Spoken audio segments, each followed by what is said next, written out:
Welcome to Step Up Unfiltered. Join me for uncensored conversations with extraordinary individuals in which we tackle life's biggest issues and bridge division.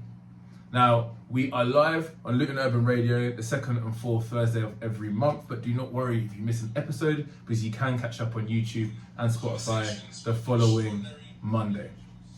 For those that prefer visuals, do not worry. Please do go and subscribe to my YouTube channel, Step Up Coaching, and that's where you'll be able to see your favourite bits and clips, and you'll be able to see the full podcast. Also, I have a lot of my coaching content on there in which I help men open up, overcome their limitations, and become the best versions of themselves. Now, to introduce my guest today, I let him do the honours, doing very, very good things in the Luton community. So if you could just tell everybody your name, age, I guess your multiple occupations, and a fun fact that not everybody would know about you. Well, thanks for having me. My name is Jermaine Hall, 36 years old. Currently run 3 companies, all based in Luton. One's Directional, which is my baby. It's been running nearly 11 years now, working with young people in Luton. Then I have Hall's Homes for Young People, which has been running for about 3 years now, which is a children's home, again based in Luton. And then my newest project is a Cryo clinic. It's called the Cryo Clinic Luton, and we offer 3 different treatments, 2 cryotherapy treatments and a compression suit to help people with recovery, wellness, and general health and wellness. Interesting fact. I don't know, I guess you'll find out as we start talking if there's anything interesting. I'm sure you got an interesting fact. You must have something from, you just told me about your TV opportunities that have come through with obviously some of the work that you do. So is there anything funny that's happened in the TV world? No, it's like when I've been on TV and the interviews I've done, it's around serious stuff. So it's when like serious incidents have happened in Luton or, in our kind of surrounding area. So, apart from almost missing my first live one from being stuck in traffic. Talk to me about that. So it was in Cambridge, and ITV have asked me to go on, ITV News Live 6:30. So they asked me to get there about 5:45. Driving to Cambridge, temporary traffic lights on the way. So I'm pulling up, the room is ringing. I'm like, look, 10 minutes, the sat nav saying, and the sat nav just was keep going up and up. When you're not moving and the time's going back.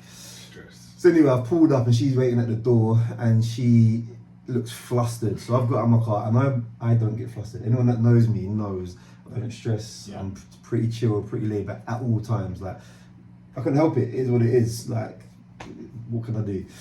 So I've got out of my car. She's like, you Jermaine? I'm like, yeah. She's like, oh, please come quickly, hurry up. So she's like running up the stairs, this little old lady, and I'm like striding up the stairs, and she's all panicking, and she's like, mic me up. She's like, I'll go get you a glass of water. She's run off, come back. She's like, that's where you're gonna be, and watch the TV now. The woman's live, and that's where you're gonna be talking to, and blah blah blah. And she ran away, come back.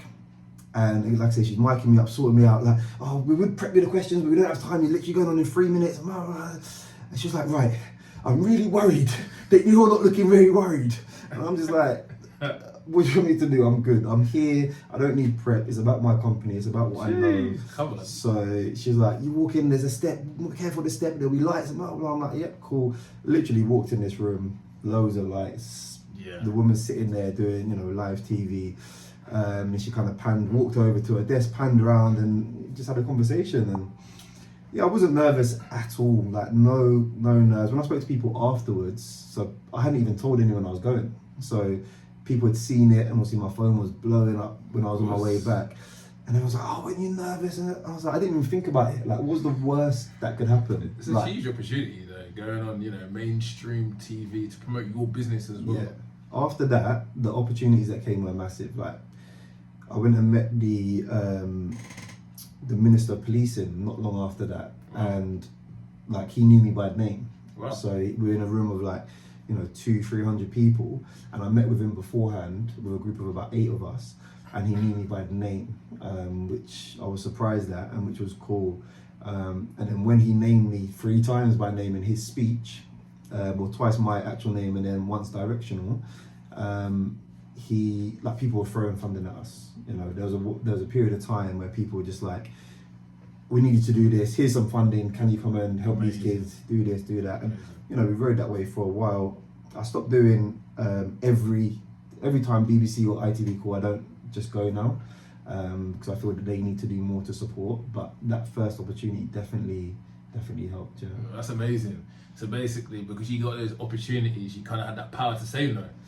Yeah, and it's that busy. And I don't want to ever be like, I'm too big for that now, or too good for that. But I felt like going on BBC, like the radio and TV multiple times, and then ITV as well. It was, I said to them, like, you keep calling me when these big things happen in Luton. You know, when a kid is tragically murdered, or you know, there's a knife fight in the town centre, and like, we're trying to do things to prevent this. What can you do to help us prevent this? And every time it's like, yeah, we'll be in touch and we'll get someone to call you and we can do some preventative work. And it never happens. So now they ring and I'm like, do you know what? Unless you're going to come with a program, what we're going to do before I go on radio, then I'm not even going to bother. Of course, man. It's unfortunate, isn't it? Every time Luton's in the news, it's always something bad. You sometimes see Luton on the map, and it's after like a terror attack or something like that, because one of the terrorists is somehow connected to Luton. It's always something bad, and unfortunately, in that media world, they want the juicy headline. That's when they're going to be prepared to step in. It's never going to be when things are calm and you can put stuff together. So that makes a lot of sense. But it's interesting to hear that you weren't nervous at all. Why is that, do you think? I don't know. I think it's just how I am as a person. I think I strongly believe in everything happens for a reason. So if I'd have gone on there and like fumble my words, or if she asked me a question I couldn't answer, like, there'd be a reason for that. In that moment, I might have been a bit embarrassed or whatever. I don't know. I don't get embarrassed easily either. But, you know, at the time, I might have felt a little bit silly afterwards, and, you know, but it would have been a learning curve and something that I would have only grown from. So, like I say, when I'm talking about direction, or when I'm talking about myself and what we do, like, that's my passion. That's what I know. So, what could go wrong, really? What could go wrong? I love that. And I remember when I spoke to some of your players, we did the semi-professional thing, and we spoke about anxiety and whatnot. That's one of the things that I said. I mean, I read the book, I don't know if you read it, The Subtle Art of Not Giving an F. Can't swear on radio.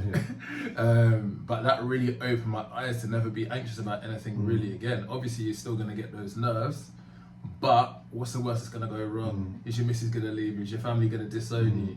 Are you going to lose loads of business opportunities if you fluff up a few words? No. So I think that's something that's really powerful that people can actually take something from. And what you said as well, it made me laugh, is about the TV world. Because I know from doing a few TV shows, even if you're there on time, if you're there early, it's always frantic. There's always something that's not gone right, something that's not gone to plan, and these people are just going crazy, aren't they? Just panicking, Panicking for no reason. But I get it, they must see things go wrong all the time, and it's their job on the line, so they don't want to mess up on live TV, or, you know, and then they get the heat from their boss and whatever. So yeah, I kind of get it. That's a great point. So let's dig into your background. So Luton lads, born and raised. So talk to me a little bit about your childhood experiences in Luton. They were good. From birth till I was about 8 years old, I lived in Stopsley. My dad owned a video shop, which he then changed into like a clothes shop. I think the video shop was fairly successful. The clothes shop wasn't, as far as I know. So then we ended up moving to Lucy Farm. So from year 5 at school until adulthood, I was in Lucy Farm, and I loved it. Like, from the first week I was there, you know, just down the park playing football every summer. I used to look forward to, you know, just being out. I used to run home from school, get changed, go straight out with a ball. People playing basketball, people playing football. You get a little bit older and you're still kicking ball for a bit, but then you're going home, you're showering up, you're getting changed, you're coming out and you know, chatting to girls and whatever, you're just chilling. People playing music out their cars. Like, yeah, it was no complaints at all. Like, home life was good. Do you have siblings? Yeah, two younger sisters that I was super protective over. Especially Luton. You know how the my man do dad, do you know what? So I've got one's 2 years younger than me, one's 5 years younger than me, and I went to America when I was 18. I went on a football scholarship. Nice. And my middle sister emailed me. She was like, "I hate you and your friends. Tell them to leave me alone." And what happened? Because I was like super protective. When I was away, one of them had seen her going like at the train station, like either like a silly time at night, or she was going to London or something. And he was like, "What you doing?" And he was like, "Nah, you're going home," and sent her home in a taxi. Yeah, that's good friends. Oh, Because some nasty friends would be, you know, trying to make their move and stuff like that. Never. You know how some guys Yeah, are. yeah. You know what I'm saying? Yeah. So that's good, man. That's good. So you got solid friends. Solid growing friends. up. I've got friends. I'm friends with a lot of people, like associates. Like there's a lot of people that I can call. You're them, cool. Yeah. You know, yeah. But I've got a very close group of friends that we've been friends from the start, and yeah, it's like brothers more than friends, and you know how it gets. Yeah, 100%. But yeah, no, it was good. Obviously, when I got a little bit older, I got into trouble as you do. You know, teenagers in Lucy Farm. You know, it's bound to happen. Yeah. But yeah, overall, good upbringing, good childhood, no complaints really. Anything serious or all Yeah. light things? Yeah, loads of things happened. From probably, so the first thing I can remember was when I was 15, and my friend, he was 2 years older than me, and we was at the fair, and you know, long story short, he wasn't there at the start, and I wasn't there when he came, but he then come down, something happened, he came down and he ended up stabbing someone. That person lost their life, and he got, you know, went to prison for that. After that, it was nothing as serious as that, but yeah, just like I say, what you can probably imagine. Yeah. Boys growing up in Lucy Farm. Was there like retaliation or anything like that, or just other things that kind of progress of that? Yeah, no, from that incident there was little bits and pieces. There was more talk about the retaliation more than anything that actually physically happened. But because he got caught for it. Yeah. Him and about 12 others ended up going down for that one incident that one day. 12 others? Yeah, well, there was 12 in total, just because of like the violence that had gone on. It, Yeah, you know, yeah. it was like a mass brawl or whatever down at Wardown Park. So yeah, that happened, and after that there wasn't any direct things that happened after that. But I was getting to that age then. Do you know what I mean? So we was doing things that we shouldn't have been doing. Of course. And just to pick your brain on that, because I always find that interesting, you know, like when you actually look into like a murder or something like that, or somebody getting stabbed, you see a number of people going down for something that potentially one person did, but because of like an aggressive text and stuff like that, or they were there. And what do you think about that? Do you think other people should go down, or do you think it depends how closely connected they are to the kid? So that's one of my favourite subjects to teach young people when we go and do projects in schools, is joint enterprise, because if you understand the law, you might think it's unfair, but that's the law. Like if you've had any involvement in a murder, then joint enterprise says you're going to go down for the same crime. You don't have to be the one holding the knife or using the knife. You can just be someone encouraging or assisting the crime, and you're going to go down for that. Some cases you think, and there's loads of case studies that we use with young people, some you think are really unfair, but some you're like, well, you should know not to get him. You knew that he was going to go and kill that person because of that, so you know you've done wrong at the end of the day, and you're going to have to pay that consequence. Yeah. And do you ever feel that, you know, you could have been part of that accidentally if you were just there at the same time? Absolutely. Like I think me and a few of my friends, we look at it now and we say it could have gone either way easily, and that's why I started Directional, because you know there was a group of us in Lucy Farm where I wouldn't say all were like close friends, but we was just all used to chill together. Some went the wrong way, some went the right way, some just kind of carried on drifting through the middle, but everyone was in the middle at some point and could have gone on to do good things. But sometimes you make one bad decision, one bad choice, or you get caught up in someone else's bad choice or decision, and you end up taking the wrong path. All the young people that we work with, all of them have potential to do something. So unfortunately we've had many that have ended up going to prison, and if we could have just dragged them over to the positive side, who knows what they could have been doing, playing football, making music, running their own business, you know, becoming a doctor, whatever it may be. It's a fine line, isn't it? Absolutely. And especially when the friends are involved and family is involved, and then you can obviously kind of tie a masculinity, thinking, you know, that's not the manly thing to do, to just leave that kind of life. Like, I need to live up to this image, and it's in all the music that I listen to, it's all the people that I respect in the neighborhood, and it's like this kind of like toxic cycle that's quite hard to escape, I guess, when you're in it. So what do you think was the turning point for you when you're in the middle to say, nah, I don't want that life? So I always say that football saved my life, because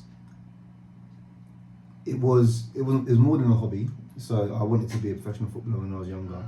I had opportunities where I was playing for Luton up until, I don't know what age, I was still young. But then in my final year of school, I got a trial with Aston Villa, and it was a 6-week trial that ended up lasting 7 months. Like they just couldn't make a decision. Like every 6 weeks or so, they're like, right, we'll make a decision next week. And then there was like, we're still kind of torn. I don't know if you remember Gabriel Bonglahor. Yeah, of course. So he was a year older than me, but the two ages were merging together in that year. So we would have been competing for the same shirt. There was a couple more players as well. I don't know if they ever made it. But it was like, that was my competition. So I never ended up getting a contract. But even after that, I still thought that I was going to make it. So just to cut in there quickly. So that's crazy. That was you between you and Gabby, basically. You could have been a talk sport instead of step up and film. However, so the thing about that, because I had a mate that also had trials for Villa as well, and he was a Villa fan. Did you have to keep going up there, and they weren't paying for your travel? You had to have somebody taking you up there, like family or whatnot? So luckily my dad, like I say, my childhood was good, so he's always been supportive. So he was taking me up there. Amazing. He would never have been able to afford to do this, so they covered the expenses. Oh, that's good.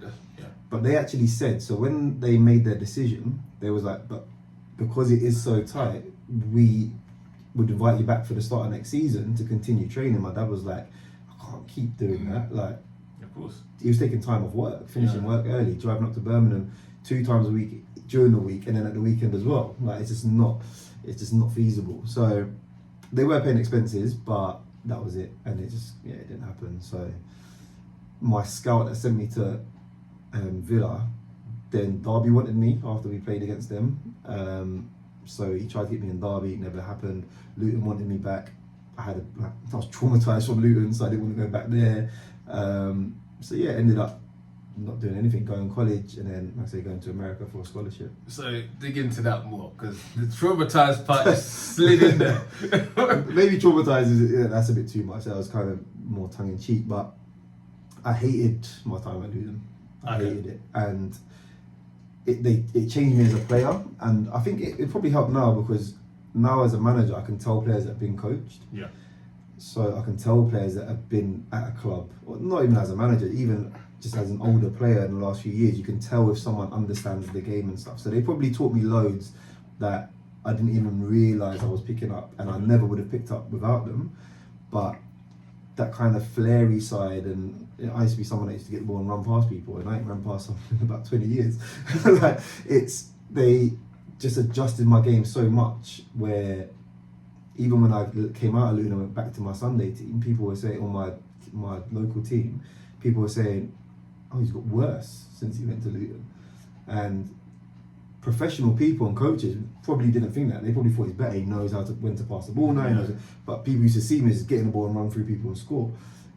You know, that can't always happen, because it gets to a point where you have to adapt. But they're doing a Jack Grealish to you. Pep Jack I Grealish think so. I think that's what happened. Like, even my dad, like, used to watch all my games or whatever, and he used to say, like, why go back to how you were? Like, don't let them overcoach you, and just express yourself and be free. But it was already, I was there for 4 years, so it kind of got coached out of me. Interesting. So something that's just literally just popped into my head. I want to pick your brains about this. So one of my good friends from uni, he used to play for Blues, and he reckons the only reason why he didn't make it, you know, everyone's got their story. He used to play in the hole. He said the only reason why he didn't make it is because he's a white guy. And he said that basically what they would do, he said the coaches, it was a bit disgusting. They'd pick all like some of the black players and just players that lived in, you know, vulnerable conditions, because they knew that they could just mould them and they knew that was their only chance to make it. So he said the whole of it, the academy was pretty much ethnic minorities, all in like bad living situations, because they knew that they would stay to whatever time they needed to. They know that they'd have to make training because there was nothing else for them. Do you think there's any truth to that?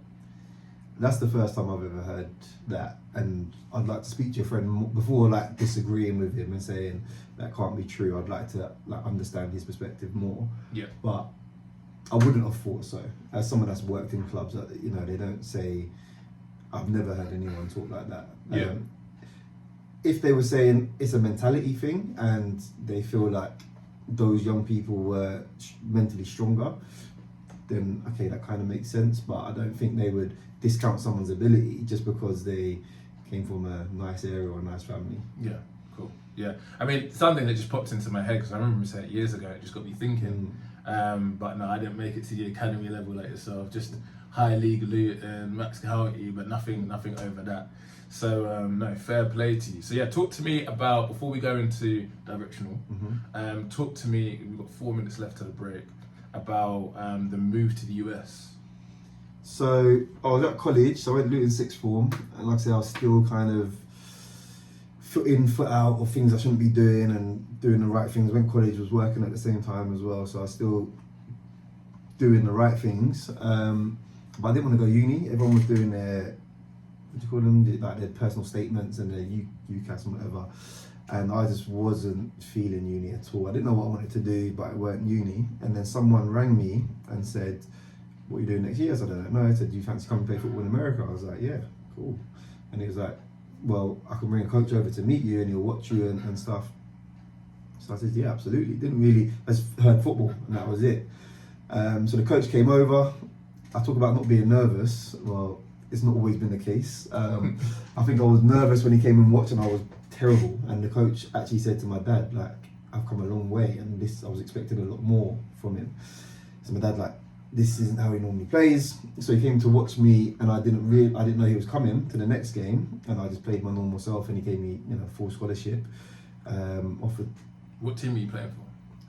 When I was here. Yeah. So this was Barton Rovers under the 18s. So were you in kind of like an alliance league? Were you in a Luton league? Yeah. So yes, I think they call it the Floodlit League. So it was a pretty decent standard. We had a decent team.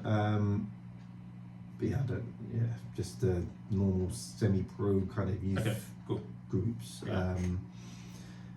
But yeah, so then I went over. I've done my SATs and that to make sure that you can do the uni side of things. Went over to study marketing management, and yeah, done that. I loved it, but I was meant to do it for 4 years with an extension of a year. Ended up doing a year and a half, 2 years. I broke my ankle. And I went through a bit of a tough time over there because of that. So I decided to come back. No regrets, don't regret going there, don't regret coming back. Yeah, loved it. Nice. What part of the US did you go to? Ohio, Tiffin, Ohio. Small town called Tiffin. Weren't much going on around there.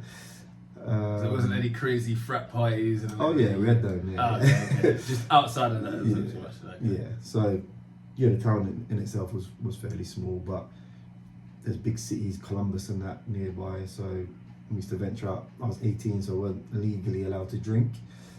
So that was a bit of a culture shock. But that was fun. I had a wicked time, met good people, still speak to people now. Nice. Any love life out there?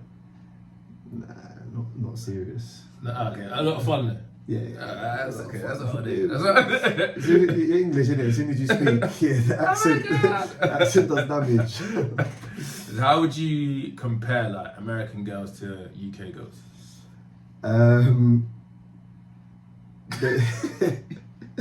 They know their culture in America. They know Americans.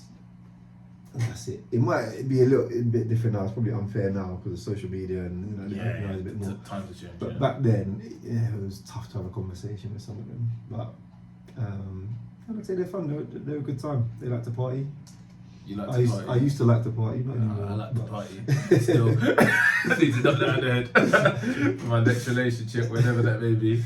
Back live on Luton Urban Radio, Step Up Unfiltered. Before we dig into your businesses, entrepreneur and that, I just want to dig into Lucy Farm. I mean, when I was growing up, Lucy Farm was one of those places. There's Marsh Farm and there's Lucy Farm. You don't want to be there too late. Especially me, I used to go to I lived in Luton, I used to go to a private school, bus there, bus back. And then when I was 15, 16, me and one of my boys, we thought, I'm playing for Barnford Colts. I know a lot of the Luton boys. We wanted to be out. We were party boys, so we wanted to go to all the parties in Bedford, Luton. We didn't care who was there. We thought we could be friends with everybody, which we pretty much were. But I was just relaying a story to you about how I was supposed to go to a party in Lucy with some of my the people that I play football with. And I'm just getting ready to go, and my mum was begging me not to go. And I was like, no, I'm gonna go. And my boy told me last minute that he couldn't make it because he lived in Milton Keynes, although he used to live in Luton. And then something in my head just said, do you know what, Nath? Maybe not tonight. I'm in an iron. My boy literally rings me and he's like, Nathan, do not come. And again, fair play for the boys for looking out for me, because they know in their head, I think I'm streetwise, but in their head, I'm probably not streetwise at all compared to what they've seen and been through. Nath, nah, it's not for you. Don't come. Someone's just been stabbed. So yeah, what you were saying about growing up in Lucy, Lucy's a mad place. How did you find that? Yeah, Lucy was, like I said, I loved it. Like, I was in it, I was part of it. It was just normal. Everything that was going on was just normal to me, because that's all I knew from a young age. So yeah, you had to look after yourself and whatever. We looked after each other. I always say, and I said it one time on TV when, again, they interviewed about gangs and stuff. Like, there was a lot of us that used to roll together. We never really saw ourselves as a gang. We didn't go intentionally to build this gang and like to terrorize people and stuff like that. We were just boys from the same area that we were on the same team in it. So we used to roll out in numbers at times. We used to get into things that were not the right things to get into, but we used to have problems with boys in Marsh Farm. There was a time where we was all cool, and it was, I used to know people from playing football and whatever, but then getting a little bit older, those relationships kind of, the lines get blurred a little bit, and it's like, all right, you can't really go around there no more, or don't really come around here no more. Like, do you know what I mean? You stay there, we'll stay here, and we'll do our own thing. In America, they call it now checking in. You got to check in to go to different places. I never did, so I was just me. Like I said, I went to college at Newton Sixth Form. So if I missed the bus going from Lucy into town into college, I would just jump on the bus that goes through Marsh Farm, and I'd be like, if I see them, is what it is. You weren't shook that it could get sticky. Nah. Fair play, man. Nah. Jermaine's a good stone cold killer, man.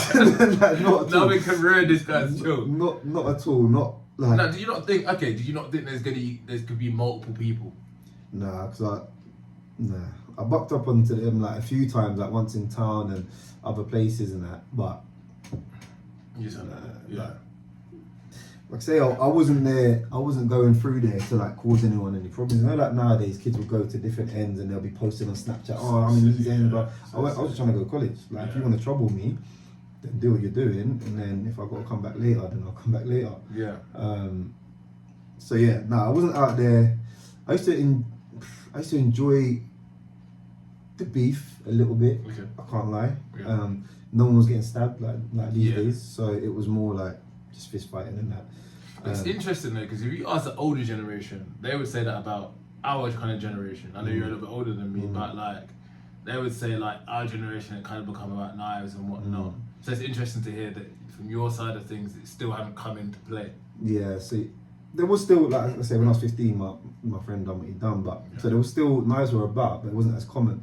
I think probably your generation, probably those ones just slightly younger to me.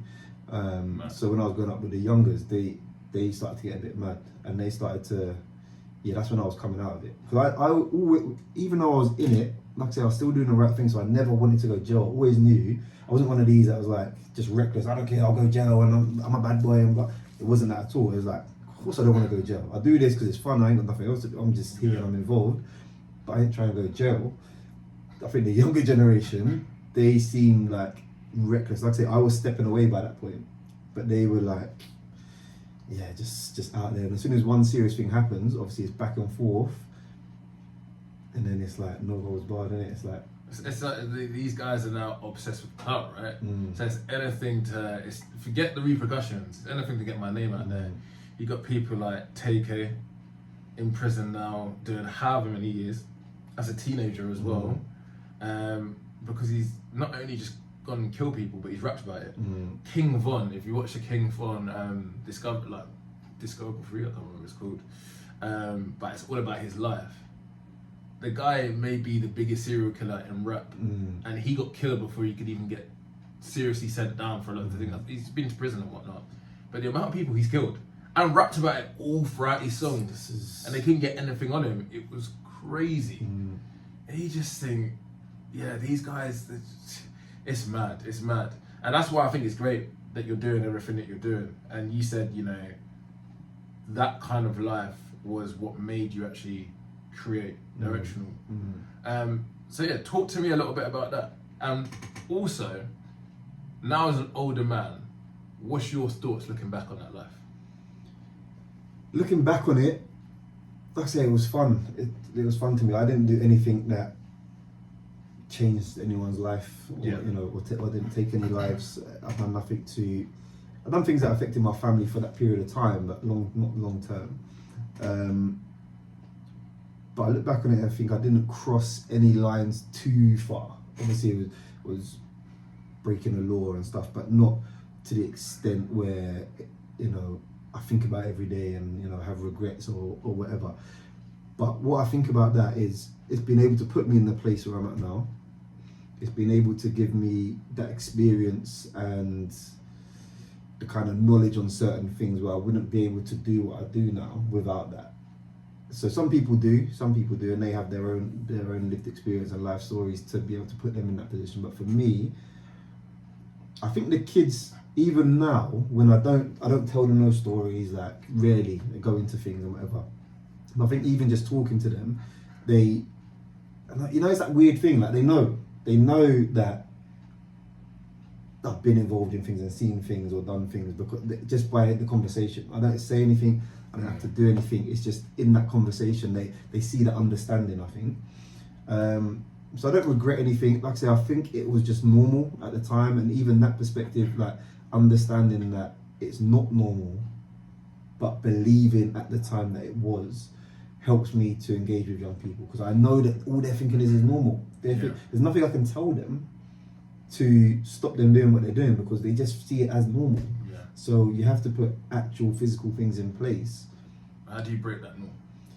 So you have to open up their mind to other things. You have to show them, you can't discount what they believe and discount what they're living in, because you only see them for a short period of time. But you can try and open their mind to other things. So, for example, we had UMG, which is Universal Music Group, come down the other day, and they've funded us for some work. I didn't realise how big they are and what they actually do. They're umbrella for, you know, massive record labels and music artists and all the rest of it. So first of all, the biggest in the world, I think. So they funded a project for us. Then they invited me and my colleague in to discuss how they can help us further. And then on Tuesday they came down to our provision just to do some filming, but to then also talk to our kids. There's 4 of them that we've got 3 year 11s and a year 10 that love music, and 2 of them are actually blowing up quite well, doing their thing. But these guys came in and spoke to them about, you know, other parts of music and whatnot. And it's just doing things like that. I've brought in, you know, you go through Directional Instagram page and we try to take kids places to open their minds to stuff. We try to bring people in to talk to them about certain things. It's just to help them understand that what they're living right now might be normal, but if they want to live that life, you know, where they're successful or, you know, they're making good money or whatever, they have to make changes now before it's too late. Some of it works, some of it doesn't. You know, we took a group of kids to Fresh Ego Kid, actually, the top I've got on. So Marvin, he passed away sadly a couple of years ago, but we took him down there and he spoke to them about his story of, you know, playing football and then starting his clothing brand, and we done a whole business project, and we split them into 2 teams, and they came up with their own business ideas, and I spoke to them about business. I teach business anyway, so just teaching them certain aspects about business, and it really engaged them into, okay, we can make money. It doesn't have to be by selling this or selling that or robbing this person. It can be legitly this way, and they just have to be, you have to open their mind to other things. That's it. Really. Yeah, I think that's a good point. I think it really helps someone like yourself who's been through some of that life. So you're automatically going to get that respect that someone that hasn't doesn't understand that lifestyle. Trying to speak to the kids about someone like let's say somebody in government speaking to the kids, they're not going to go on at that same level of respect because they're so far removed from what they're going through. But then also an inspiration, like you said, Marvin and whatnot. I think celebrities can definitely do a lot more, or influencers and whatnot, because these are the people that kids are watching constantly on their phone. So yeah, I love that.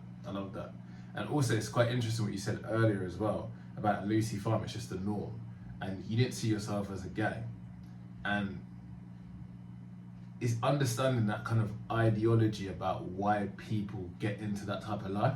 You can imagine if someone's got an awful, childhood, bad things going on at home and whatnot, and they've got this group of people showing love to them, that respect them, that's there for them, that's helping them out with money and whatnot when needed. It just got me thinking about like how easy it is for kids to get trapped in that kind of life. Yeah, so it's different. So that bit I can't relate to personally, but I understand. Yeah. I understand what young people are going through. So, like I say, there was never any intention to be a gang. There was never, there was elders that told us how to do certain things, or gave us lessons in the wrong things. But now it's very organized and it's very structured, and you see programs like Top Boy and whatever. That's actually real life stuff that happens. Of course. So you have older people in these gangs recruiting youngsters, like specifically recruiting kids for things, and I can absolutely understand why they get involved in it. Like, it's so easy to say, why would you get involved in that? Why would you want to be carrying up the knife, and why would you want to be selling drugs and like? Why wouldn't they? They ain't got nothing. They've got nothing else. School, they've been kicked out of school, or family, home life is not good. People offering them money. So many youngsters, a lot of them are very open with me. Over the last 11 years, a lot of them have been very open, and they say to me like, Jermaine, how else am I going to make £200 a week, £500 a week, £200 a day? How am I going to do that? What can I say to them as 13, 14-year-olds? There's nothing in that moment that I can tell them that's going to give them a better option than that. All you have to do is, again, try and open their mind to the bigger picture and say to them, yes, okay, you're getting that call. What happens if this happens? And you go down the line. And one boy, he was very intelligent. Year 11 I had him, so he was fairly old. He wasn't a kid, 16 years old or whatever. And he was saying to me, yeah, I'm shotting, I'm doing this, I'm making this money, blah, blah, blah. So I was going through all these scenarios with him, the way I wasn't just saying to him, that's bad, you should be doing this, you should be doing that. I said, okay, cool. So imagine you save 20 grand, you save 20 grand, so you got 20 grand now. So what are you gonna do with that? Oh, I'm gonna do this, this and this. Okay, cool. So then what are you gonna do with this? How are you gonna do? And I was just putting all these scenarios in place to him. We was talking for probably 30 minutes. And he was going, because he thought he had it all mapped out. He's going, oh yeah, I'll do this. And he thought he had the answer for everything. I kept going, okay, cool. But what if happens if then this happens? Or how are you then going to get that money into... And by the end of it, it was like, yeah, I see what you done there still. He's like, yeah, that ain't going to work. The penny dropped moment. The penny just dropped. Yeah, that's I do that a lot in coaching. And I'm coaching somebody. And it's just asking people questions. As you said, I mean, coaching is supposed to be unbiased. It's not an argument at all. It's simply to ask people effective questions at the right time. So there's so many of those moments that appear because you bring someone to their reality and you think, oh gosh, okay, yeah, maybe I'm getting in my own head about things. Maybe I didn't see it from this perspective, that perspective. But all you're simply doing is asking them questions to make them think like that. So yeah, that's a very effective strategy. It was that time. It's not always going to be. But for him it worked, and that will stick with me. Hopefully it sticks with him. I ain't seen him for a long time, so hopefully it's all right. hopefully. Can't help everybody, I guess. But we were just discussing, again, we were obviously no names and whatnot, someone that we both know, and his girlfriend was basically getting harassed in the club. He's come outside the club. The guy was giving it a load of mouth. He's hit him, one punch, killed him. And I actually had that happen to a friend of mine when I was working in Malia. A guy was being very, what's the best way of saying it? Creepy, let's say. We know what that means. To a girl. It was an Israeli guy at the time. And when we were working in Greece, came over, what you doing, pushing match, punched him, knocked out, dead. Then he spent some time in a Greek prison. And I know what we were saying before, you know, like about, you know, when you're speaking to the youth about all the different outcomes that can happen if you put yourself in these situations, but that's something that any of us could happen. I mean, for me, I got into loads of fights at uni. If anyone disrespected my girl, that was it. Like, you're on the floor. That was my thing. That was my little fighting stage. What can people do in those situations where, you know, it's something that potentially anyone could end up in? Well, alcohol fuels most things there. So it's hard to, you can have a rational conversation with someone when they've been drinking. As soon as they have some alcohol, they're a different person. I tell the kids all the time, tell them stories about, like you just mentioned, is it worth it? That's all you gotta ask yourself. Like I said, I used to enjoy beef, I used to enjoy fighting. I was like in the clubs, getting kicked out and fighting bouncers and all of that sort of stuff. I went through all of that. And then now, you couldn't get me to the point of throwing the first punch. There's nothing you can say. Someone could be in my face racist, unless they've done something physically to a family or a close friend. I'm not getting physical with you. I've had racist abuse in my face, and I'm like, I'm not doing it. Doing it. And I'm in that moment of complete calm where obviously if someone that was in my face or you know, physically touching me or hit me, then that's different. But yeah, I could not be pushed to that anymore. And I know that's not the same for everyone. But you just gotta think it's just not worth it. What are you gonna get out of it? Okay, so since we read this, okay, let me put you in a scenario, because that's one that would rile me up. So you're a better man to be in that situation. Even as a coach, I still stand on what I stand on. And that's what I want to promote as well, being real, being my true authentic self. There's still growth for me, right? So let's say, I don't know, you're with somebody, you're with a girl, and guys are making comments to your girl's face. Is that something that could potentially push you over the edge? Or have you just got yourself to this calm state where nothing can happen unless it was something physical? Yeah. Like, what could they say to her? What could they say to her that's going to make me risk everything? What are they going to say? If they're trying to touch her and stuff, that's different.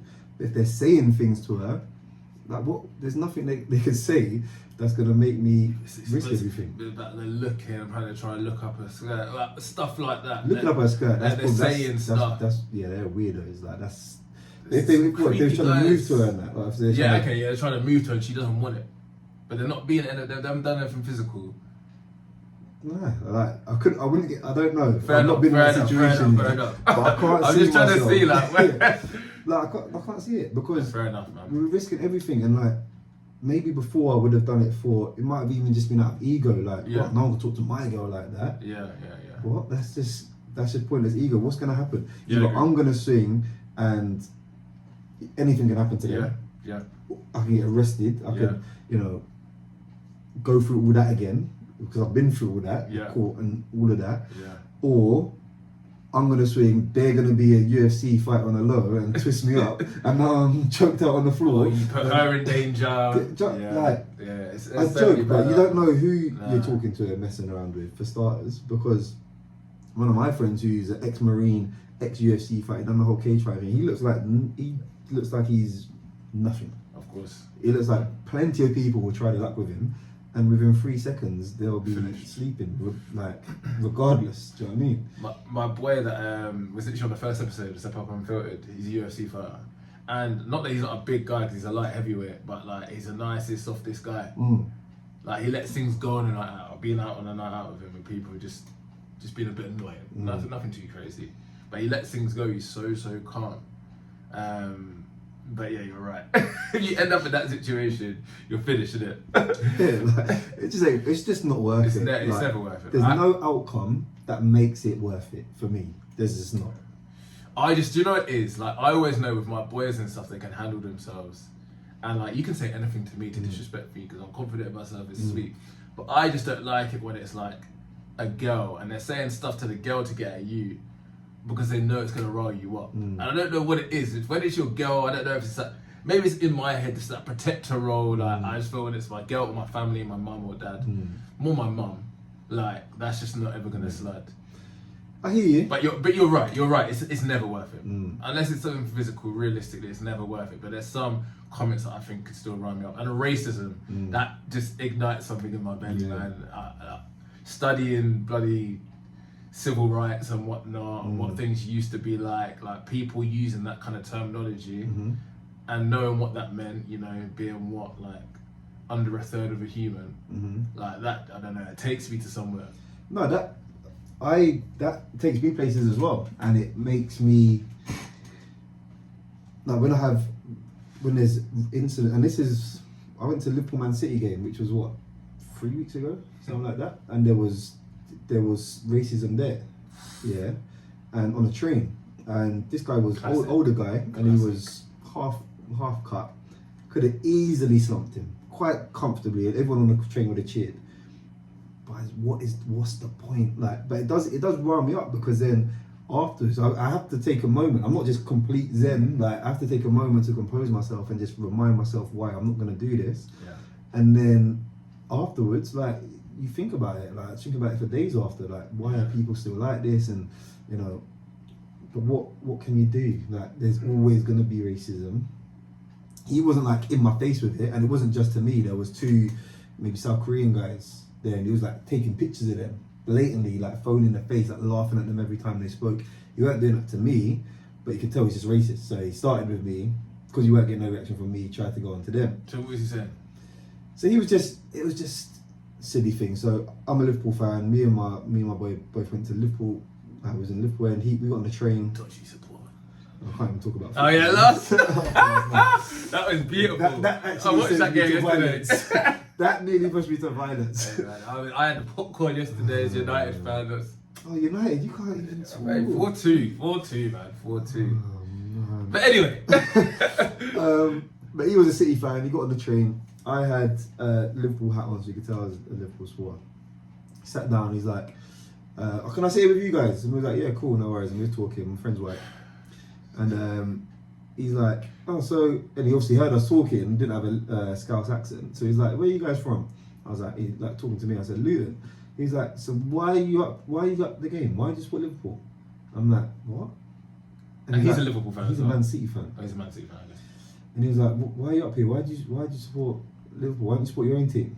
And I was like, just kind of laughed it off. And then he said to my friend, like, why don't you support Luton? And my friend spoke to him. He was like, "Okay, cool, that's fair enough. So why didn't you?" And he come back to me, and I was just like I say, just weren't entertaining it.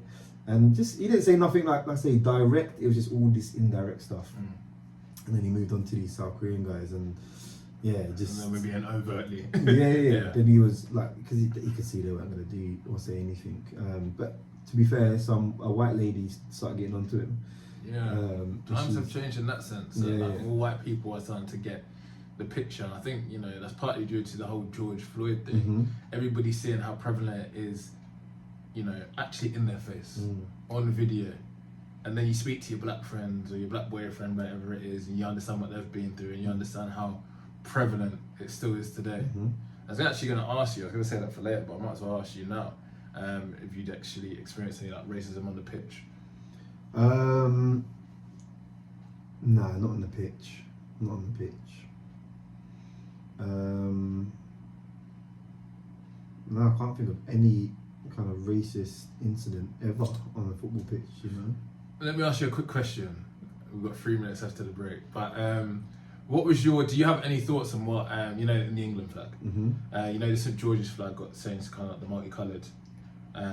multicoloured, I guess, layers or whatnot. Do you have any thoughts on that? I think I don't follow England anymore, and I can't. And it's not just because of racism, but it's partly to do with that. You know, when you see the black players getting abused the second they do something wrong, I've been there in pubs where, you know, things are said or aggressions are sent towards people. The other half is because of Gareth Southgate, and I can't stand him, and I think he makes us awful. But I just can't get behind England anymore.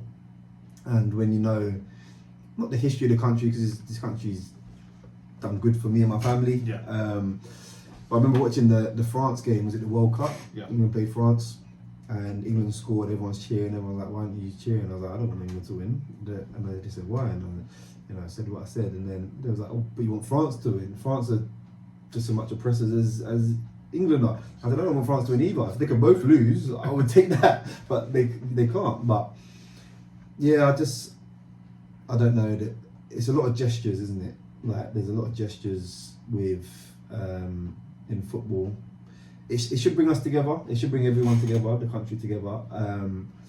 I think it does when you're doing well. When it doesn't, you can see the divide straight away.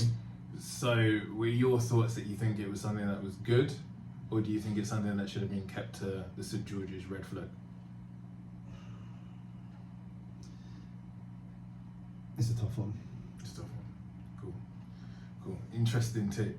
So my thoughts, being honest, was, you know, okay, obviously that's to support the LGBT movement, and you know, I have no problem with that. That's fine. But my issue with it was there are no LGBT players that we know of in the England squad, and what annoys me is that something that's obviously got a massive push over recent times, but nothing's been done to really fix racism, despite being well over half the England squad being black. That should have been a black flag, if anything. But that is just, it's crazy that black issues get suppressed so much more over something that's been taken more seriously over recent time. It's because they've got people in higher positions. But anyway, we'll go on to the entrepreneurial journey when we're back after the break. Hour left.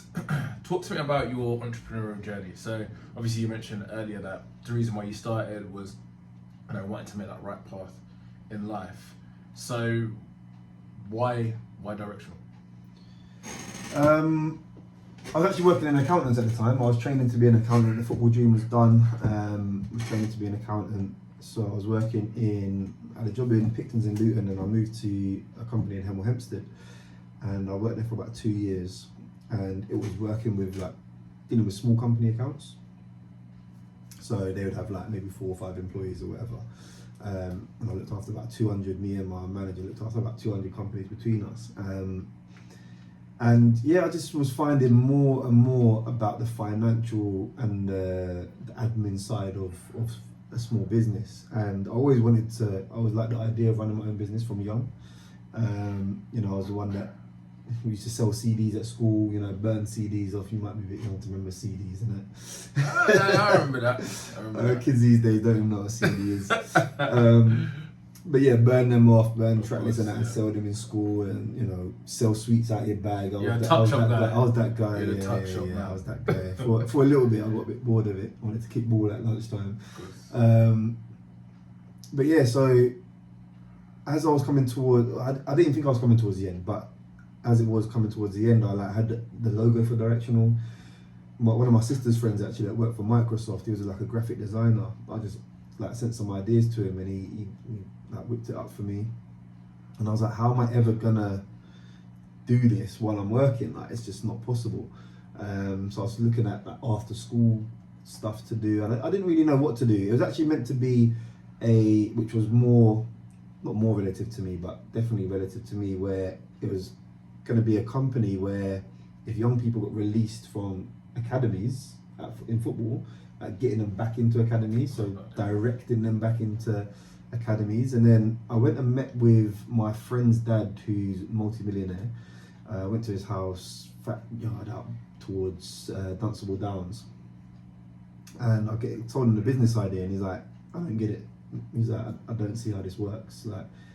How are you gonna make money just doing a couple of hours in the evenings? You have to get the kids when they're during the day. How are you gonna reach them in the day? That's when you want to really be hitting them. So I thought, well, no school's gonna let a kid come out and do football. How is that gonna work? So I was like, what else did I need when I was younger? Or what do I think's needed? And it was the whole behaviour thing. Well, I wasn't badly behaved, but a lot of my friends were. Like I say, I was doing things outside of school. In school, I was like, not the model student, but I was there, I was in lesson, I was fairly smart, so I didn't mind doing lessons and whatnot. It was the after bit where you get caught up in things. So I changed it to like a behaviour thing, and I just went into a school. I actually, luckily, lost my job. So I went for another job, so I gave my notice in, and then the new job found out about some past things and they withdrew their offer. So I was then left without a job for the first time since I was 16 probably. How old are you now? 36 now. Oh, at the time, At the time. I was 25. So I was 25. So yeah, I just thought, you know what, this is the perfect time to put my all into this directional thing. So I just A4 piece of paper with one program, went into a school. Like my closest friends, he's now married to his wife's sister, so he's now sister-in-law. Was working in a school, and he said, "Why don't you go meet her? She works in the behaviour unit, whatever." So I went and met with her. I said, "This is what I think I can do for your boys. Give them a positive male role model." She was like, "Yeah, we'll give it a go." She sent me to her manager. Her manager okayed it. Started doing some one-to-one stuff, and then it grew and grew and grew. Teachers would be like, "Can you do this?" And I'll be like, "Yeah, why not?" And then I'll go home and design whatever that was, or, "Oh, can you work with this type of young person?" I'm like, "Yeah, I've got a program for that." Go home, design the program, and then say, "This is it." So you're moulding yourself to meet the client's needs. Absolutely. And did it take any capital to get that off the ground, or? So I bought a laptop, and I went and got a hoodie logoed up with direction on it, and that was it. So what were you initially going to do? Play football? Yeah, so with the young people? Yeah. Yeah, so it was, I would just go mentor them. So I would spend an hour with, I had predominantly boys, so most, like 99% boys. So I'd just go and meet them in school. They'd come out of a lesson that they were struggling in. They'd see me for an hour. We'd sit down in a room for an hour and talk and maybe do an activity. And then we'd go and play football, basketball, or done some boxing, whatever they needed really. So I had some equipment and stuff. I had footballs and cones and that I could use. I think I bought a pair of pads and gloves, and that was it. And then I rolled on from there. So talk to me about the evolution. So it's kind of gone from molding yourself to the client's needs, to then TV opportunities, to then becoming a successful business. So what was your route to success? So, like I just went with anything that was needed. So it started off with one-to-one mentoring. Then I applied for some funding. It's all about who you know, business, and that's why I'm good with businesses, because I don't mind going out there and talking to people, and from the way we've met and whatever, you reached out, but I can sit there and I'll have conversation with people, and I'll take time for people, and I'll learn things from people. So then I learned about funding and how to apply for funding. So I applied for some funding for an after school. It was like an 8 till 10 session at Luton's. So like we'll get young people off the streets and we'll open up the football facilities and we'll put on football sessions. We had like 60 kids every Friday, 8 till 10. So then I brought my friend in to help me out.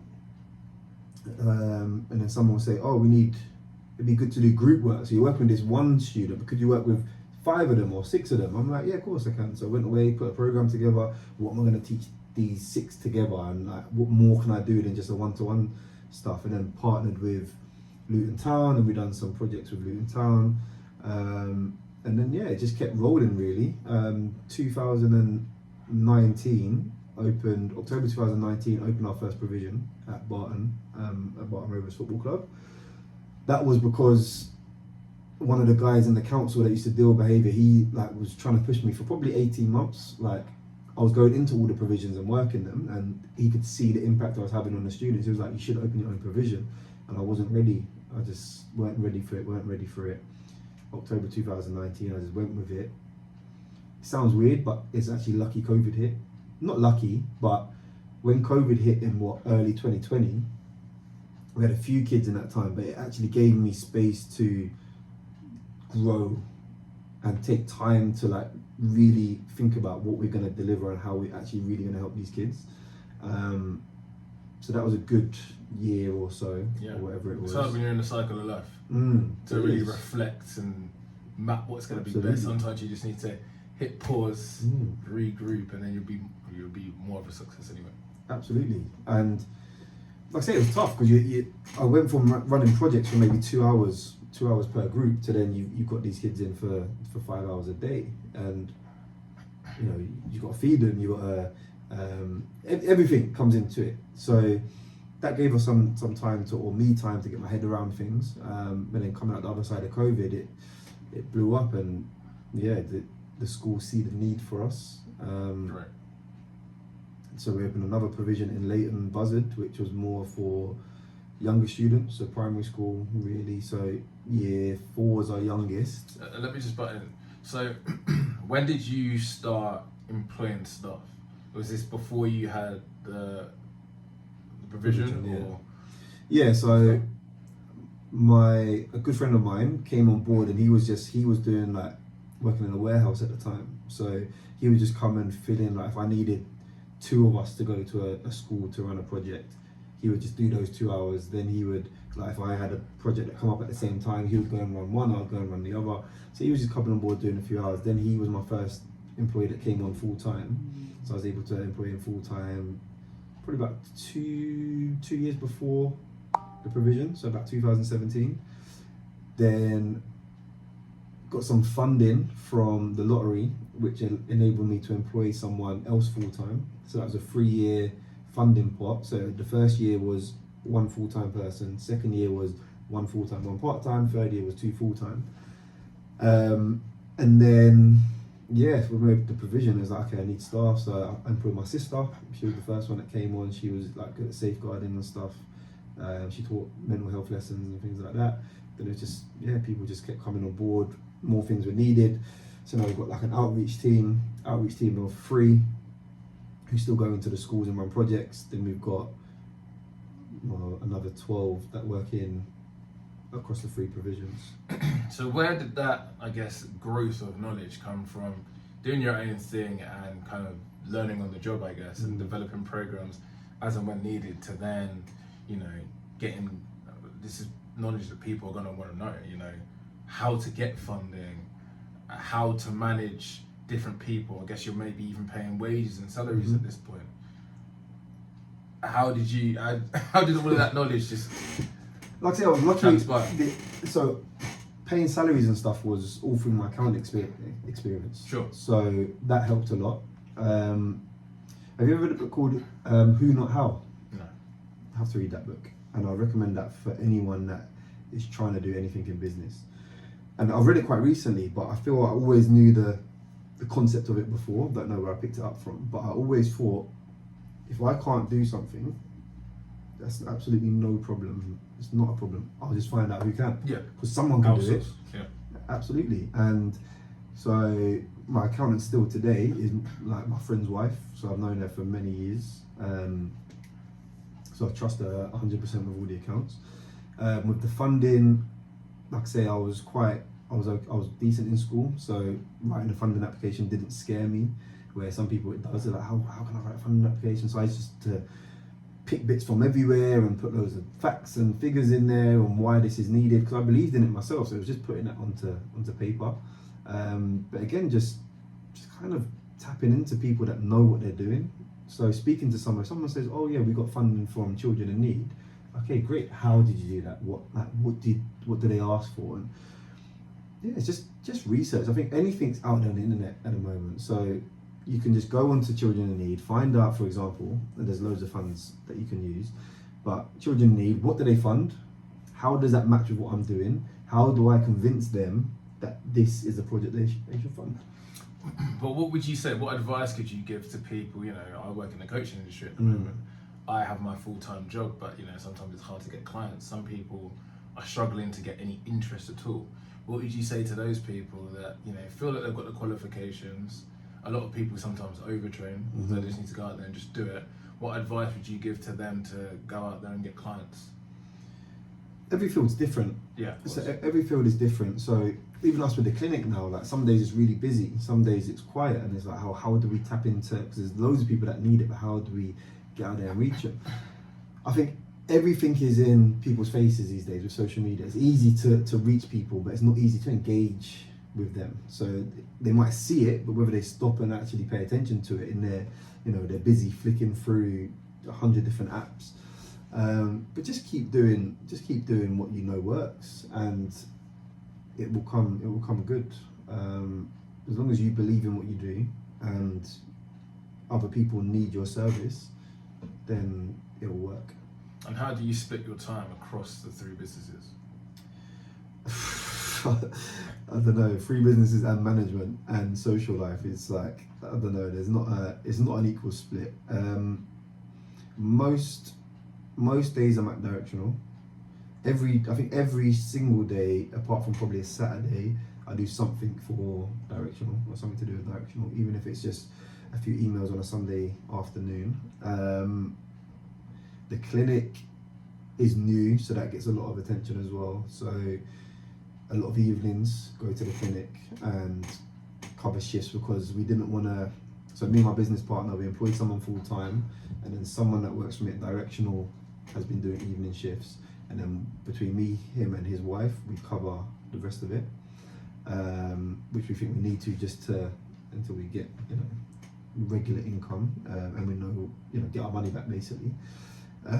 So that's evenings, and then the children's home is a little bit more spontaneous. So if a new kid is brought into the house, I might have to go and see them. If there's an issue with staff, sometimes I have to take days off to make sure that the home stuff is dealt with urgently. Wow. Sometimes, like yesterday, actually, last night, I was after the Liverpool game. I had to read a report, put my comments on it, and then send it back. So that's what, 10:30, 11 at night. So what hours are you working? Whatever's needed. Yeah, whatever's needed. And how do you feel about that? It's fine. That's what needs to be done. Because you know where you're going in life. Yeah. Yeah, I love that. I know, and it's not. I'm not one of these people that say, "Oh, you've got to work 17 hours a day and you've got to do." I just work when I need to work. I don't really see it as work. I wake up. I wake up probably 6, half 6. Sometimes I go gym in the morning. Sometimes I don't. But I wake up and then the day is just as it has to go. Like sometimes I'll go directional, then I might have to leave because something might happen at the home or something's going on with the clinic, or I just do what has to be done really. Of course. And what was your purpose for working with kids initially? I know you've said it's about kind of like the decisions that you made in life and what to go a certain route, but what's your real drive for wanting to make a difference? Because that's 2 businesses that you've got with young children. So the children's home actually came about. So my family of 5, we're all involved, all equal directors. But it was my idea because I was working with the kids at directional, and we was making so much progress, and then they would go home, and all that progress would get undone. So I was like, I actually need to take these kids home. Obviously, can't take these kids home, but then it was like, okay, we can actually start a children's home with the experience. Like my mum and dad used to foster. My middle sister, who's the manager of the home, worked in it's called not Oak Bank, what's it called, the youth prison in Milton Keynes. Okay, yeah. And then my younger sister used to coach football, swim teaching, so she used to work with kids as well. So it was like, we can, between us, and my younger sister's in payroll now, that's a full-time job, so it was like, between us we can do all of this. Of course, yeah. So that was the idea for that, and I just want to help. I just want to help the next generation because I know I can, and I'm good at it. I'm good with kids. I'm good with understanding them and helping them to understand themselves and life. So if you're good at something, you've got to try and do it. Yeah, love that. So then, what was the transition from you've got 2 businesses working with kids, things at direction was going very, very well. You've got the children's home, which gives you that counterbalance between working them not only in an educational setting but also a homely setting. What was the switch to recovery? Mad random, innit? And so many people say to me what? When I first tell them that I'm opening this cryo clinic, they're like, what? First of all, you don't even know what cryotherapy is, and second, how are you opening it? But my business partner, who is a good friend, known him for 30 plus years, he does very well in his business. He's got a screening company. It's his dad's screening company, and he's got a decking company off the side of it, so he's in construction and stuff. And he came to me last summer. We were going to Marbella with St. Joe's football team. Like, we won everything last year, so we went to celebrate in Marbella. And he was going to use this cryo chamber. I'd never heard of it, and he was doing it to lose weight. So he wanted to look good on the beach and whatever, at the beach parties. So he was going to, because he heard that it burns 800 calories. So he was training, but he was doing this as like a little enhancement. 800 calories in how long? So you do the session, and then over 48 hours, it burns 800 calories. Wow. So yeah, he was doing that, and he told me about it, and I was like, oh, cool. So he sent me some links and some pictures and that. So I had a little brief look, but I didn't really pay too much attention. Then we was in Marbella, spoke about it again, came back and I looked into it properly, and I was like, actually, this could really work. Like, this is needed. And like, and for me, being 35, 36, I'm still trying to play football, and the aches and pains that come with that. Of course. And then even when I was working in the office 10, 11 years ago, I used to get crazy lower back pains because you're sitting at desk all day. So I was like, this could definitely work. So looked into it for a couple of months, and then we went up to Manchester to the suppliers, and I tried it myself. It's 10 times better than an ice bar for me. Like, I can't stand ice bars. I used to do them for recovery, but I hated them. So what is it? Explain to everybody. So the cryo chamber, so the main piece of equipment is a full body cryo chamber. So you step into this chamber, close the doors, your head's at the top, and then it shoots liquid nitrogen at minus 125 to minus 140 degrees. Hits your whole body. You're in there for a maximum of 3 minutes. You come out and you feel like a new person, basically. Is it like, super cold though? Is it not? Is it a nice experience? 125. That's what I'm saying. So is it horrible? No, like some people know. Yeah, like, I don't like. When the I cold. try it, I don't know. Listen. I don't like the cold. Yeah, my dad hates the cold. My dad tried it. He was like, "Actually, this is alright. Better than an ice bath. It's better than an ice bath. You know, ice bath, you got to kind of psych yourself up for it. Yeah, You dip your little toe in there, and you're like in out. And you're in there and you're freezing. You come out and you're wet.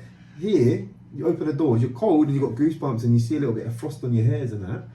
But you just warm up and you're good to go. So that's the main piece of equipment. Then we've got like a cryo localizer, which you can focus on a particular part of the body. So if people come in bad shoulders, my mum's got tennis elbow, she uses it, bad ankles, whatever it may be. And then we've got a compression suit, which I love. I could actually sit in it all day. After a game, I actually go to the clinic. So the other day we played on a Tuesday or Wednesday. Next day I went there at 7 in the morning, done a chamber, jumped in the compression suit, and it's just squeezes your muscles and breaks down lactic acid and all the rest of it, and you just feel better for it. Nice. So what kind of people have you had come in there? Have you had any of the Luton Town players? Have you had any, professional sports players and more local community? Yeah, so we haven't. So I know a lot of people in sports and whatever, and we've not really pushed that yet. Yeah. So this first month we're doing like a 20% off, just so people get the feel for it. Yeah, exactly. We've got links with Luton Town, but then we've heard they've got one at their training ground, which is a little bit annoying, but because we thought they could have used it. But all the semi-pro local teams, I'm sure boys will come and use it. Loads of marathon runners recently. Some were coming before the marathon, just so they were at their peak performance. Of course, yeah. Some have come afterwards because they're aching and whatever. Loads of different people. Like I say, people got an old lady that comes in twice a week. She's got a bad shoulder. So she'll get her shoulder seen to. Yeah, loads of different. I think it suits everyone. Like, it's one of those things you don't know you need it until you start using it, and you don't see the benefits straight away. So it might take a while for people to start coming regularly, but I think it is fairly expensive. I was going to ask you, what's the cost? So for a chamber, it's £40 a session. So we've done our market research, and a lot of them are a lot more expensive. So the one in Bergkamp said £60. The one in Harrods in London is £90 a session. So we do want to make it as affordable as possible, but there's obviously a lot of costs that we've got to go with it. So yeah, it's £40. We do like deals and whatever. So one called a freeze and squeeze. So you can do the chamber and do the compression suit. It works out £55, I think. So little bit cheaper for them both together. But yeah, we want to make it accessible for everyone. So not just high-end athletes that can afford it. We want to make it accessible for everyone. I know this will be really, really difficult, but if you can try and get that under the, it's kind of like the, I don't know, the physiotherapy kind of like governing body. If you can somehow get that underneath that governing body, you can have people come on the BHSF scheme that I'm on from work. So that's actually where your work will basically, they've joined up with a company. I had it in my old job as well. But they give you about £300 to be able to use for physiotherapy, sometimes sports massages, stuff like that. So that might be something to look into, because that's actually not somebody's physical money, but that would obviously get the business money as well. That'd be useful. I go and get physiotherapy once every month, £40 on the business. So wicked. Yeah, look into that. Something to look into. Quick question. So, what inspires you to become an entrepreneur? So, I don't get too wrapped up with like idolizing people. So whether it may be celebrities or whatever, but I've definitely taken lots of different little bits from people that I've met on the way or seen or whatever it may be. But the first person to kind of inspire me to do my own thing was my boss at the accounting firm that I work for. So I work for SJD Accountancy, and the guy was called Simon Dolan. And yeah, I don't know what it, well, I do know what it was about him. He just, I don't know, it was his thing, wasn't it? It was his, so we had this nice office and however many people working there, the company was worth 150 million or something silly, but walked into his office and he was very welcoming, like even in my interview. So we went through the first couple of stages and the meeting with him was the third one. And I was open with him about a few things that I'd done when I was younger and a little bit about my past, and then he told me about his past and how he got into accounting after he lost his driving license for drink driving, and so he got in trouble with the police and his mum hated him for a while, so he started doing accounts from home, blah blah blah. But he had a bit of not a similar story, but something that I could understand and relate to. Yeah. And his office was like obviously all hard floor in a normal office. His was like nice thick carpet, nice big desk facing the big window overseeing the city, and yeah, it was just everything about him. I was like, I can't be a worker for this man. Mm-hmm. Like I have to be like this man. I want to be sitting with him, not working for him. Do you know what I mean? That's cool. We had a really good conversation a few months ago about the education system. I do all this research into self-improvement, relationships, career, dating, everything. But you offered some insight on the education system that just baffled me. So what are your thoughts on the education system today?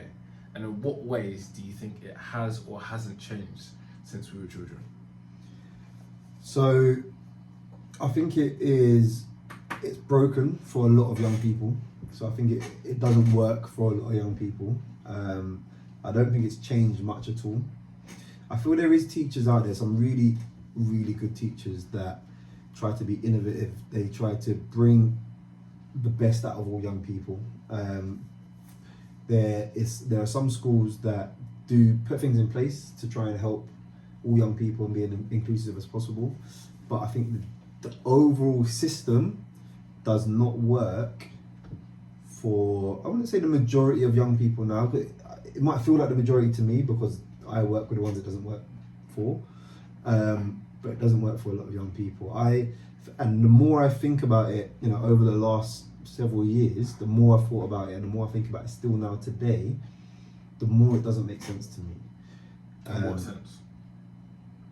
30 kids in a class, 30 plus kids in a class, with one teacher, sometimes one TA with them to support. Just taking in this information. So they get an hour, then they move class, and they get another hour.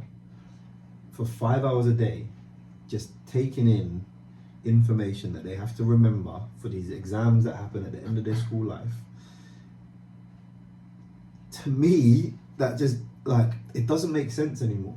And like I say, it's for someone that was okay in school. I passed pretty much all my GCSEs, went college, then attempted to go uni, but I've seen how much it doesn't work for so many young people, but how can that work for any young person? That doesn't make sense to me. I don't know. Someone that's not in education is like, does that make sense to you? I mean, again, like yourself, I mean, I did right in school, and when I needed to push myself, I really pushed myself. And when I did not as well as some of my peers, that's when I actually got my best results, because I was, battling adversity, I guess. And I went to a private school, so it's a little bit different. So it's less kids in a class and whatnot. But yeah, I guess, did I find school pretty boring? Yeah, unless it was like a fun subject.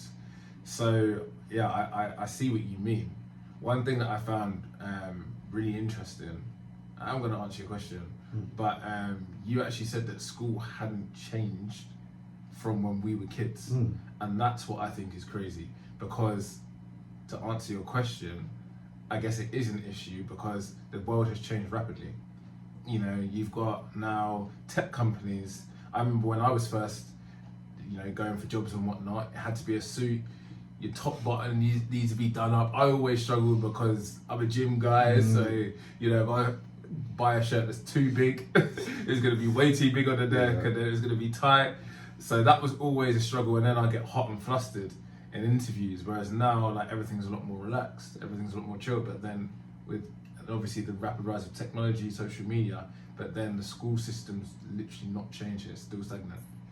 It's still the same. Like, so you're talking there about school uniforms and stuff. Like, I see so many kids getting in trouble for not having the right school uniform and that, and it's so strict with, like, where's your tie? Top button must be done up. You can't be wearing black trainers. You've got to be black shoes. Some of these kids are coming from households where that's just not. It's just not going to be possible for them to come in the perfect attire every single day. But then you're getting them in trouble for it, whether it's detention, whether it's isolation, whatever it may be.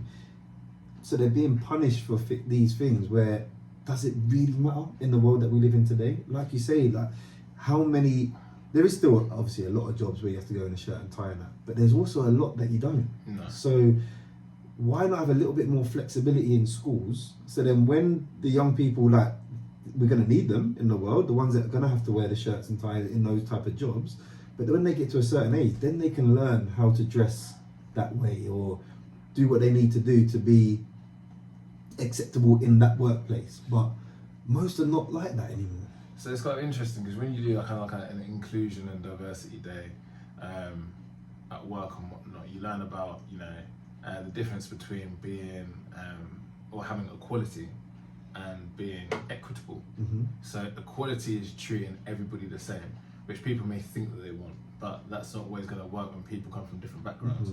People have different religions, people come from different societies and whatnot, different races. Being equitable is a little bit more focused on treating everybody fairly, dependent on their situation. Is that something that you feel could come into, I guess, the educational, I guess, for kids, I guess that would work a little bit better? Yeah, and I think, like I said, there's some really good teachers out there. So there is teachers that, make these things more easier for young people that they know are struggling to kind of stick to the rules and whatever. But I just think, like I say, the whole teachers, they can't tell me that they really want those kids in those ties, in looking at a certain way. It comes from above, doesn't it? It comes from the whole system that, like I say, hasn't changed. Like, okay, I get that kids should be wearing the same, as a uniform in school. But why not have like a little polo with, black tracksuit bottoms or, and they can wear black trainers or something. Just something a little bit looser to fit the world as it is today. What's the point in the shirt and the tie? And it's just something extra for parents to have to worry about and have to go buy. And some families, they just can't do that. They can't afford it. No. They can't always afford that. Shoes get marked up very, very quickly. You get bullied for wearing the wrong shoes. Trainers will be a lot easier, be a lot more comfortable as well. I know I used to suffer with bad joints even when I was younger. That would have helped me. Yeah. So I know what you mean, but I guess what changes outside of uniform would you enforce if you had the power? I don't think they need to be doing 5 lessons a day. So we, at our provisions, we have a bit of a shorter day, but we do 3 lessons. So we have a lesson, 5-minute break, lesson, 20-minute break, lesson, lunch, then sports in the afternoon. Sports or an activity, maybe media or some sort of like hands-on physical activity. Why do they need 5 lessons? Why? It's not only the things that they're learning, but it's the way and the environment they're learning in. For me, it doesn't work. And I've said for a long time now, if I hopefully do eventually have kids, I will homeschool them from a high school age. And I think that's something that I want to be in a position to be able to do that. I know it's not always practical, but for me, that's what I would do. Okay, let's slightly pivot then. So what is your reason for wanting, what's your core reason for wanting to homeschool them? What they learn in school, from teachers, from other students, from that environment. And I feel they would learn a lot more of not only the right things, but they would remember more if they would be in school at home. And what are some of the wrong things you think they could pick up? So from other students, it's everything you can imagine. Like they see things or hear things at home, they bring it in. Kids learn from kids, don't they? So I'm not saying that I don't want to completely shelter them from that, but they don't necessarily. I'd prefer if they weren't around that all through their those teenage years. In schools, I think they can teach them better things. I think the curriculums aren't the best. They teach history, and they're still teaching Henry VIII and his wives. Who cares? Like, what? Henry was getting it, and he killed a few as well. But we've got kids that weren't born during 9/11 coming to school, but don't know what 9/11 was. That's crazy. And don't know the history behind 9/11 and then what's happened since. Yeah. Because it affects the way. So when you go into the airport and you're going through all the security, that's because of what happened in our lifetime. Of course. So why don't we learn about that? Of course, I couldn't agree more. That's such a good. Henry VIII is so irrelevant to what's actually happening in the world now. I think I said to you, and we had a brief discussion about this months ago. One of the things I don't get, and I went to a private school, which is supposed to be the highest level of academia to get you the best outcomes, and it is good. But why do you not, even in something like business studies, why do you not learn about anything that actually helps you become an entrepreneur? Why do you not learn anything about budgeting, finance properly? All of these things, all the kind of like bills that you're going to have to pay in the future. Why is there no time dedicated to that? It's like you go to school and you go to university to become an employee as opposed to an employer. And that's when you really start to open your eyes. You're like, why is the reason for that? What's the reason for that? I couldn't tell. Only the people that create the curriculum will tell you that. So I teach business and finance, and so I teach it personally. I don't, none of my staff teach that. And I go through mortgages, loans, general loans, credit scores, APR, CCJs, everything to do with like everyday life things and important things for if you're going to be successful financially. You can't go through life not knowing these things, and if they don't have parents that can sit down and teach them, how are they ever? You just have to learn your own way, and I kind of learnt my own way. I think I don't know. How do you pick these things up? When I was talking about business, I say to these kids, it's not hard to start a business. You just have to know the basics. You just have to get your head around very small things, and then if you've got an idea and you've got the drive, then go and do it. Like even if it fails, like you'll learn from it. Of course, people are scared of failure. And when directional, so is that like 5 days a week then? Yeah, 5 days a week. And what kind of what lessons is everybody? So we do maths and English pretty much. It's different at different sites. Yeah. Like I said, they're younger ones, but we do a lot of life skills, a lot of PSHE, a lot of interactive stuff. We have film studies, which sounds, and schools have questioned it. They see on the timetable what they're just sitting there watching films, but it's a life skills lesson. So we watch films and they'll watch for half an hour, and then we'll have like maybe 8 to 10 questions where we're pulling out all this different information. So I done with the older ones, Gridiron Gang. Don't know if you've seen it with The Rock. It's a prison, and they have an American football team in prison. Yeah, of course, like Longest Yard. Yeah. So Longest Yard is like the comedy version of the Gridiron Game, and you pull out stuff on relationships, family, backing people that don't deserve to be backed, or what happens when you back someone, get into, you know, all these different concepts come out of these films. Like, it helps them so much, so they're engaged in the film, so they're more engaged. They can then they start talking about their own life in relation to what they're seeing in the film, and you get so much more out of them rather than just saying, you know, oh, I don't know, write a story about your life, or do you know what I mean? Like, you can draw so much more out of it. So we try to do more interactive stuff. We try to find different ways to engage them. Loads of mentoring, like I say, sports theory, sports practical, music studies, anything we can really. Yeah, I love that. That's a really good example. Bloody a film and a rock in it, and even just a film in general. It's going to be a lot more interesting than looking at a book on Henry VIII or what is it, Two Mice and Men. I can't believe that book was around in my parents' day. Yeah. So the education system, in some regards, hasn't even changed from then. It hasn't, and that's just nuts. Because back then, and probably, you know, our generation probably maybe started to drift, but back then, the kids would come in, seen and not heard style. They'll come in, they'll sit down, teacher will write on the board, they'll copy it, they'll listen, they'll engage, done. Now, kids are more kids are like, you know, they need more. They need more to engage them. Short attention span, TikTok, exactly. Social media. Like, things are different now. Yeah. So the education system has to change.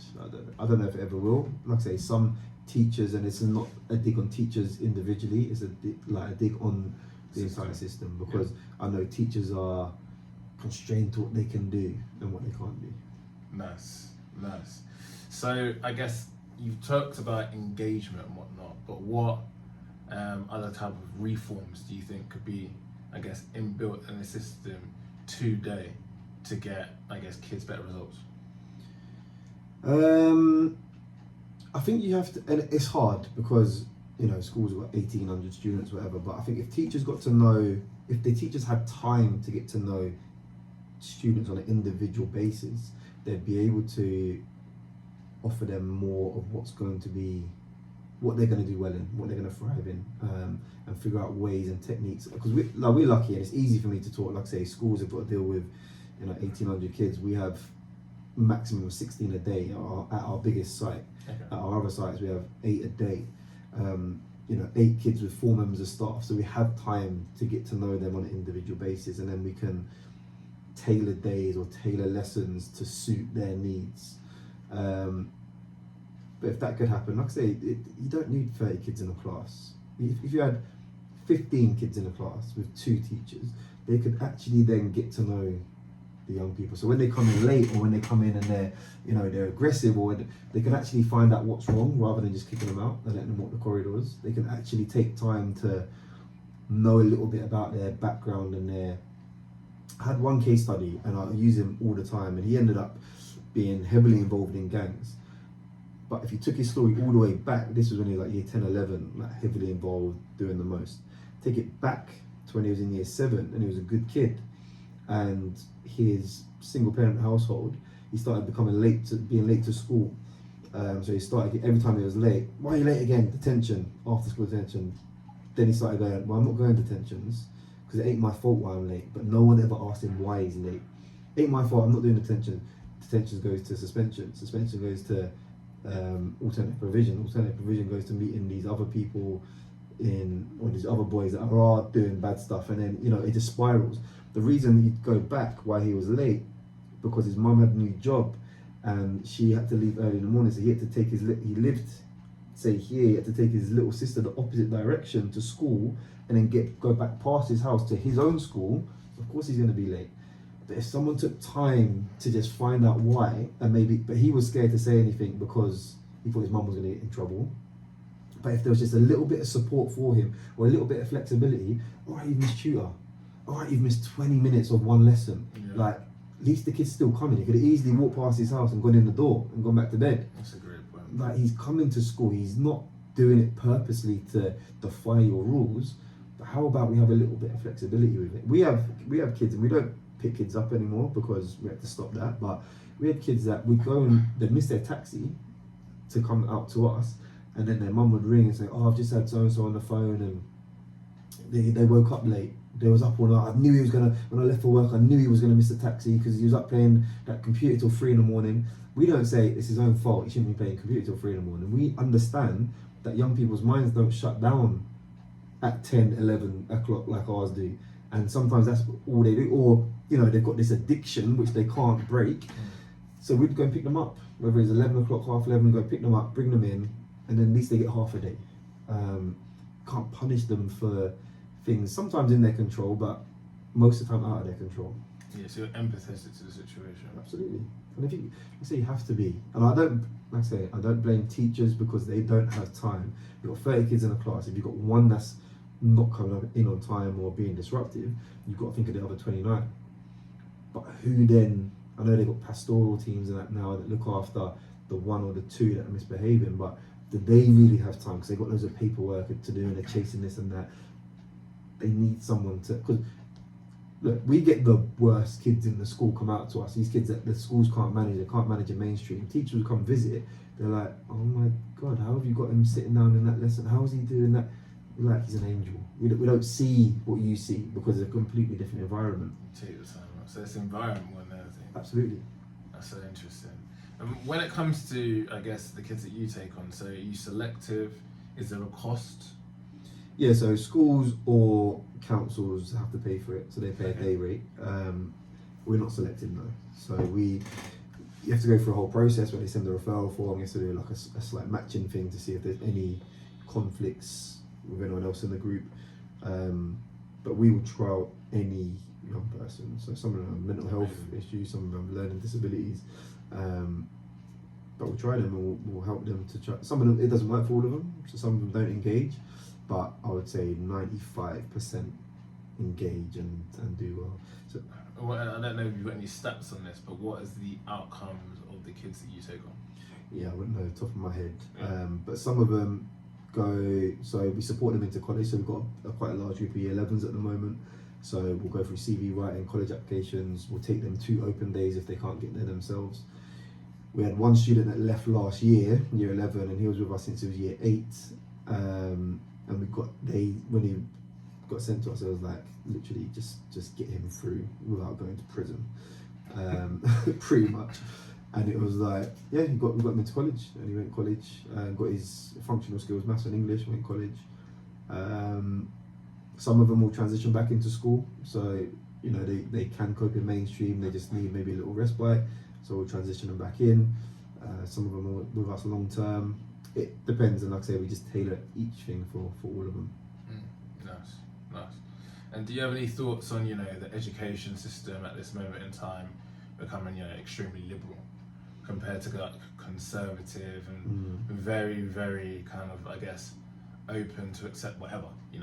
You got you hear stories, and I don't like to go on the news and whatnot. I like to do my own research, but you hear stories all the time of you now got to accept this kid as a cat and whatnot, and they're creating like a kennel because the kid's called themselves a dog. And obviously the world's got a bit mad over the last 5 to 10 years. And I know obviously it's a bit of a sensitive topic because you're in the educational system, but what are your kind of like, I guess, first thoughts? This is what I'm trying to homeschool. I clocked onto that. Because I started to feel the exact same way, and so the scary thing is, I never thought I'd be a political guy, and that's not my interest at all. But I feel like now in this generation, you gotta have to be, because everything's just flipped on its head in the last 5 to 10 years. It's gone crazy. Look, I think, like I say, at Direction we're very inclusive, and me as a person, I don't judge people, but Agreed. There has to be a limit, there has to be a line. Yeah, I mean, the world is going a strange place right now, and it's not just the education system, it's not just schools. That's the way the world's going. I think each to their own, but yeah, there has to be some sort of control over it. There has to be, like I said, for me personally, if people are not interfering with me or coming into my space, that's like, do what you're doing. But if it has an effect on people that I know, my kids or whatever, then I'm gonna have to try and prevent That's exactly my point. And what I don't like is somebody could take that comment the wrong way, which is, you said extremely respectfully, and it's clearly not. It's about just having a balance, right? You don't really care. You live your life the way you want to live, but if that's now my kids and these are the kind of ideas that you're trying to enforce in the education system, then it does become my problem. I say that to my mum, because my mum's a very blue pill thinker. She likes to stay in her own bubble, which is great because you don't realise how evil the world can be sometimes. You're in your own bubble, which is great. But yeah, that may affect your grandkids when I start having kids. You want me to have grandkids. So it is a bit nuts. But yeah, I mean, how do you think that's all come about though? Do you think it's because, you know, people with that mindset are in high positions? Yeah, I mean, look, there's lots of conspiracy theories, isn't there, and about, you know, population control and loads of conspiracy theories. But I don't know. I feel, you know, it's just people have been given that the freedom of speech and the freedom to do and say as they want, and then some people are just taking it too far, and it's just people are now scared to confront that. People are scared to go back on maybe what they've said or what they've put in place. If there's people in higher power that want this, again, you know, I can't speak on that publicly because I don't have enough insight to that. Yeah, that's fine. Quick question. So being, you know, very, very chill guy, educational system, something that we've never discussed, so I'm just throwing this question to you. But do you think that there is, because it kind of ties into the education system a little bit, do you think there's an attack on masculinity? And if you do, how do you think this affects things with young lads? So I guess this is the whole Andrew Tate thing. Like, Andrew Tate comes into this, doesn't he? And there was many schools I went to, and his name was banned. I knew Andrew from years ago. He was from Marshall, didn't he? So I've listened to loads of his stuff, and I had to do it that's not something I'd normally spend my time watching or listening to. You have to now in the educational system. I did a coaching course working with younger students, and you weren't allowed to say his name. And if a student was brought it up, you had to let, you know, the person, you had to let kind of our superiors know straight away, which I thought was extremely scary. But no, sorry, continue. No, that's it. So it was actually homework for me. I had to go and find out, because, you know, they start saying, you hear his name once or twice. I'm like, why are you not talking about Andrew Tate? And then you see how big he'd got. I don't have TikTok personally, but, you know, I see how big he got on social media. So I had to take in what he was saying, and then some of the stuff he was saying is very, very good. And I couldn't have that conversation with female teachers, because I'd go in and they say, oh yeah, this kid is talking about, and I'm like, oh no, but, and then, you know, I started thinking, okay, that's not an argument I need to get. I'm not trying to defend him and what he's saying. I say the same thing. I say, look, I don't know the guy, and I'm not here to debate him, and I'm not here to back up everything he says. I just think some of his core message is good. Guys getting to the gym, being masculine, I don't think there's anything wrong with that. Understanding some of female nature, and not everything's rosy and dozy, but some of the core of the message is good. Not saying it isn't gone too far at times, and not going to hold my career or anything like that on the line because of him, so I get that. Yeah, and that's exactly it. Some of the things he has said is out there and it's just silly, and you think it's just all an act, and he's done it for whatever he's done it for. He's a very smart guy. But yes, it is tested at times. Again, it's just balance. If you cross the line one way, then it's too much, and boys need to be wrapped in. But then there's the other way. But you can't look at the other way. Exactly. And that's the problem at the moment. Thank you so much for joining me on this episode of Step Up Unfiltered. Hope you guys have enjoyed that episode. That's been a lot of insight into business, entrepreneurship, and the education system as well. Is there anything that you want to plug? 20 seconds left. The Cryo Clinic, come down Stopsley. The Instagram is the Cryo_clinic, I believe. So yeah, come check us out. Recovery, wellness, does it all. Perfect. I'll definitely be getting myself there as well. But yeah, thank you for listening, guys. Back with another great episode in a couple of weeks that you do not want to miss, with Jordan Reynolds, big Luton star, boxer, not lost a fight. So we'll catch you then. Peace.